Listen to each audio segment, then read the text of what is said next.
यह कहानी एक छोटे से गांव के जमींदार परिवार की है, जहां परंपराएं और ऊंच नीच के दीवारें बहुत गहरी थी, मगर प्यार किसी बंधन को नहीं मानता। वह कहीं भी कभी भी जन्म ले सकता है। यह कहानी है अर्नब और रेखा की, जिनका प्रेम समाज के बनाए नियमों से परे था। गांव के सबसे बड़े जमींदार बालकरण सिंह की हवेली अपनी व्यवस्था के लिए प्रसिद्ध थे।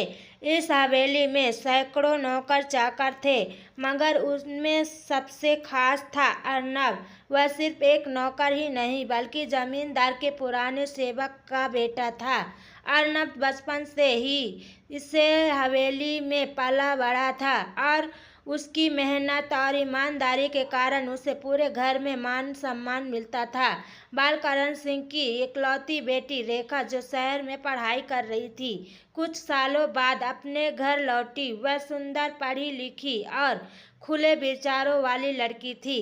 हवेली में आते ही उसकी नजर अर्नब पर पड़ी। वो पहले से ही जानती थी कि अर्नब उसके घर का पुराना नौकर है, लेकिन अब उसकी शख्सियत में एक अलग आकर्षण था। रेखा को गांव में समय बिताने का ज्यादा अनुभव नहीं था। एक दिन वह हवेली के बगीचे में घूम रही थी कि अचानक उसका पैर फिसल गया और वह गिरने लगी। तभी अर्नब ने झट से आगे बढ़कर उसे थाम लिया। रेखा को पहली बार अर्नब की आंखों में कुछ अलग देखा, ईमानदारी, आत्मसम्मान और एक अजीब सा अपनापन। अर्नब ने पीछे हटते हुए कहा, क्षमा करें मालकिन, आपको चोट तो नहीं लगी? रेखा ने हल्की सी मुस्कुराते हुए कहा, मुझे मालकिन मत कहो अर्नब, तुम तो हमारे घर के सदस्य जैसे हो।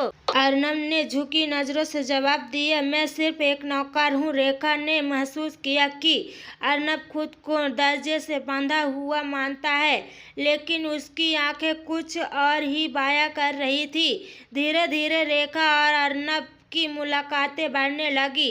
रेखा को गांव की जिंदगी सीखनी थी और अर्नब उसको सबसे बड़ा मार्गदर्शक बन गया। वह उसे खेतों में ले जाता और गांव के मेले दिखाता और साधारण लोगों की जिंदगी से परिचित कराता। रेखा को अर्नब के विचारों में गहराई दिखी, उसकी ईमानदारी और जिंदगी प्रति दृष्टिकोण से प्रभावित करने लगे।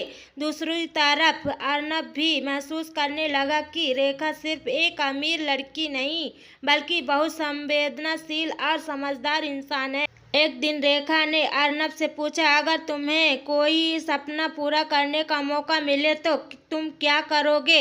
अर्नब मुस्कुराया और बोला, सपने नौकर के सपने नहीं होते मालकिन। रेखा ने उसकी आंखों में देखा और कहा, हर इंसान के सपने होते हैं अर्नब, तुम सिर्फ नौकर नहीं, तुम उससे कहीं ज्यादा हो। उसने अर्नब को पहली बार एहसास हुआ कि रेखा उसे अलग नजर से देखती है और शायद उसे खुद भी रेखा की हर बात अच्छी लगने लगी थी।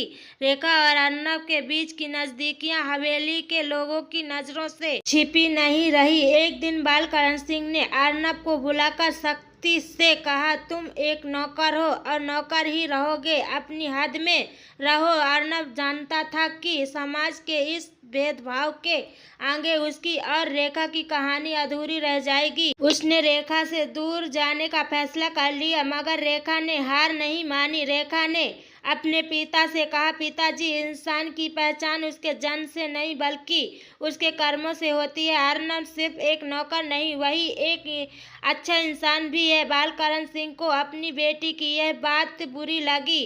उन्होंने अर्नब को हवेली से निकालने का आदेश दे दिया। अर्नब को हवेली छोड़नी पड़ी। रेखा बहुत रोई, लेकिन वह भी मजबूर थी। अर्नब ने गांव छोड़ दिया और शहर चला गया। उसने वहां मेहनत की, पढ़ाई की और अपनी खुद की छोटी कंपनी खड़ी कर दी।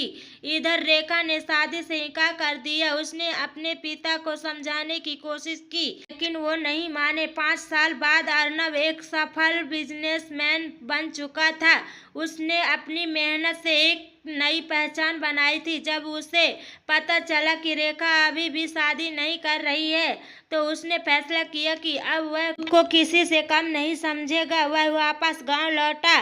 मगर इस बार एक सफल इंसान बनकर उसने बालकरण सिंह से मुलाकात की और कहा, अब मैं किसी का नौकर नहीं हूँ, लेकिन फिर भी आपका सम्मान करता हूँ क्योंकि मैं आपकी बेटी का हाथ मांग सकता हूँ। बालकरण सिंह को अपनी सोच पर पछतावा हुआ। उन्होंने अर्नब की मेहनत और सच्चे प्यार को स्वीकार कर लिया। रेखा और अर्नब की शादी धूमधाम से हुई। उन्होंने साबित कर दिया कि प्यार ना तो अमीरी गरीबी देखता है, ना ऊंच नीच, ये सच्चे दिल से किया जाता है। गांव में यह प्रेम कहानी मिसाल बन गई और अर्नब रेखा का नाम हमेशा के लिए अमर। यह कहानी हमें यह सिखाती है कि क्या समाज के बनाए हुए बंधनों से ऊपर होता है। अगर इंसान मेहनत करे और सच्चे इरादों से आगे बढ़े तो वह किसी भी परिस्थिति को बदल सकता है। अर्नब ने नौकर से एक सफल इंसान बनने तक का सफर तय किया और रेखा ने समाज की परवाह किए बिना अपने प्यार को अपनाया। यही सच्ची प्रेम की ताकत होती है। दोस्तों, अगर आपको यह कहानी पसंद आई हो तो हमारे चैनल को सब्सक्राइब करें, लाइक करें। आपको आज की कहानी कैसी लगी हमें कमेंट करके ज़रूर बताएं। धन्यवाद।